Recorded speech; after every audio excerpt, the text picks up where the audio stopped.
May mga nagtanong, ano ba ang mapala ng SB19 sa World Digital Song Sales Chart?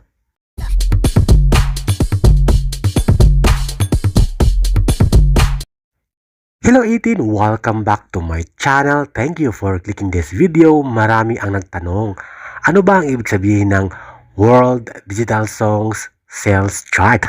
From two words na sales chart, ibig sabihin kumikita. Sales and marketing, kumikita ang isang kanta o mga kanta sa mundo. Hindi lang sa Pilipinas, hindi lang sa Asia, hindi lang sa Europa at Amerika, kundi buong mundo, worldwide. Ito ay handog ng Billboard. At ito ang pinaka-latest, bagong update, pasok ang kantang Wakas ng SB19 sa World Digital Songs Sales Chart. So ibig sabihin, kumikita ang bagong kanta ng SB19 na Wakas. Yes, ang new song ng SB19 na Wakas nakasama sa Wakas at Simula album nila. Ibig sabihin maraming nagda-download, nag-i-install, bumibili online sa kantang Wakas ng SB19. Sila ay nag-play, nag-streams na may bayad. Effort to support SB19 new song, new album.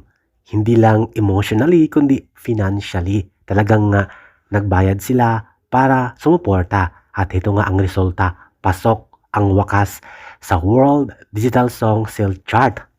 Hindi lang piniplay, hindi lang winawatch, hindi lang pinapakinggan, hindi lang binabasa ng libre ang Wakas song, Wakas video, Wakas lyrics, kundi nagbabayad din sila.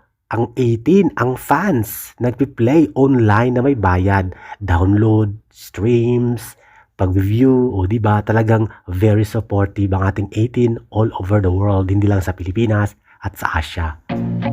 I feel nauseous, believe me. Never had a lot of shit come easy.